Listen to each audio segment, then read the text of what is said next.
Dear students, today in this video lecture, we are going to study about single phase auto transformer. The video is basically split into two parts. This is the part 1 of the video, and we are going to cover the following topics. Okay, so we will learn here about the auto transformer, the principles of step down and step up auto transformer, and we will have a brief comparison of weight of copper with a two-winding transformer directly with that of an auto transformer having the same rating. Okay, so without delaying anymore, we will straight go on to the first topic, that is what is auto transformer.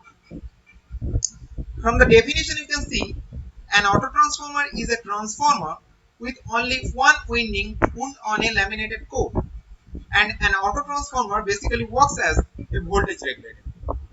So as you know, the basic function of a transformer is it transforms one voltage to another voltage level without change of frequency.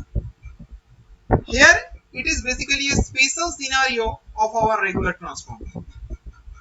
There is a single winding. As you can see here in the schematic diagram, there is a single winding. The same winding is acting as primary as well as the secondary. Basically the secondary part is having a certain section of the primary winding. So you can see some tappings are present there. So these are basically called as tappings. So with the variation of these terminal, we can have any section of the primary as our secondary. So we get a different voltage according to our requirement from the primary to the secondary with the help of a auto transformer. As we are using it as a voltage regulator, so basically we can achieve a predefined voltage with the help of an auto transformer. Okay. Now we will see what is the actual image of a auto transformer. This is a variac. I think all of you have already seen it in the physics lab.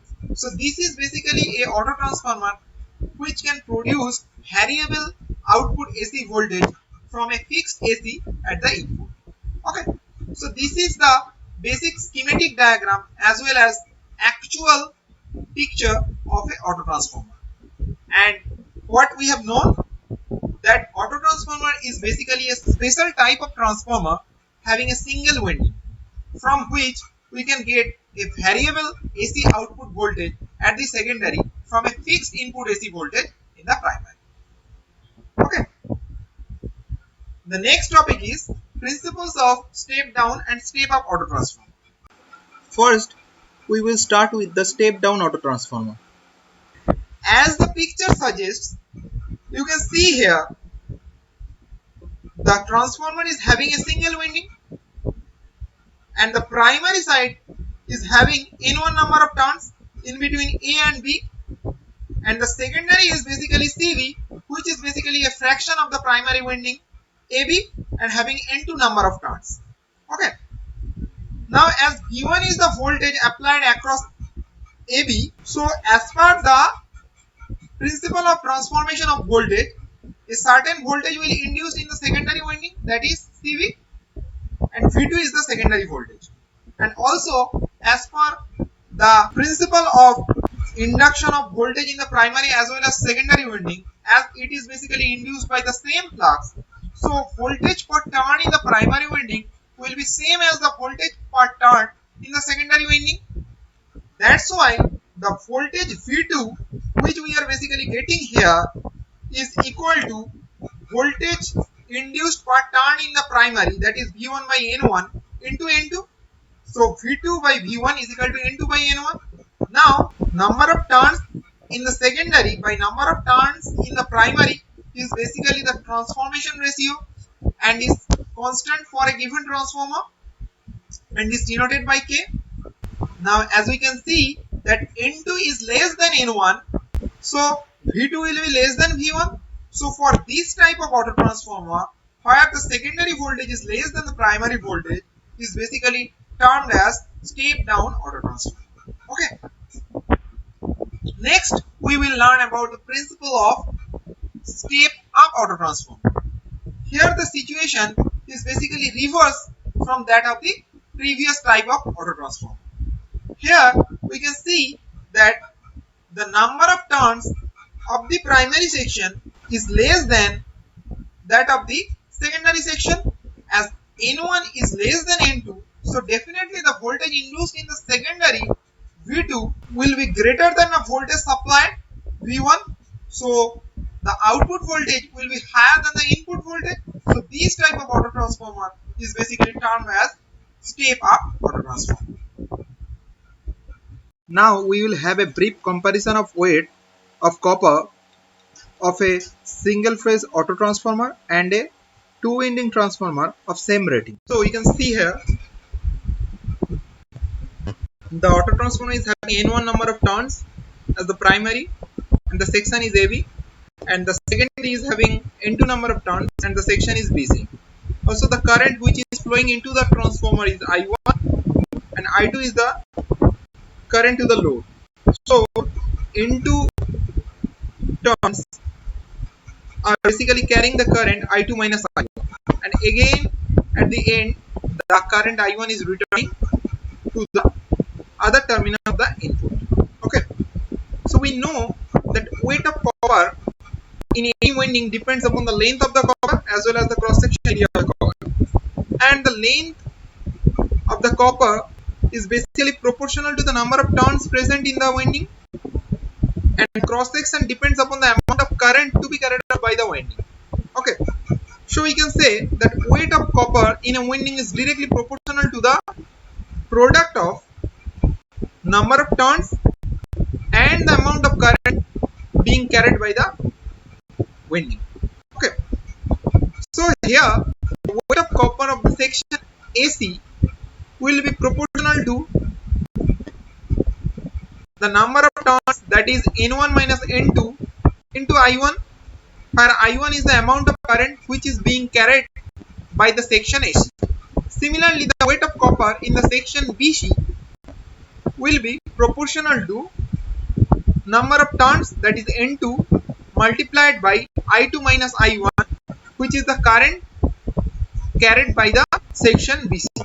Okay.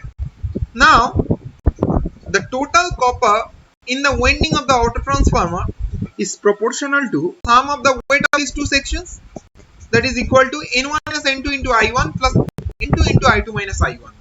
Now after certain rearrangement and also taking N1 I1 is equal to N2 I2, because the MMF of the primary must be balanced with the MMF of the secondary, that's why I1 N1 is equal to I2 N2 or N1 I1 equal to N2 I2.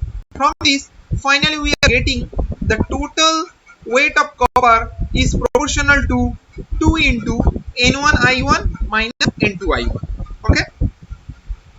Now if we consider a transformer having two windings and with same capacity or rating, then the total amount of copper in that transformer will be proportional to product of the primary current and primary winding turns plus the product of the secondary winding turns and secondary winding current, that is equal to N1 I1 plus N2 I2.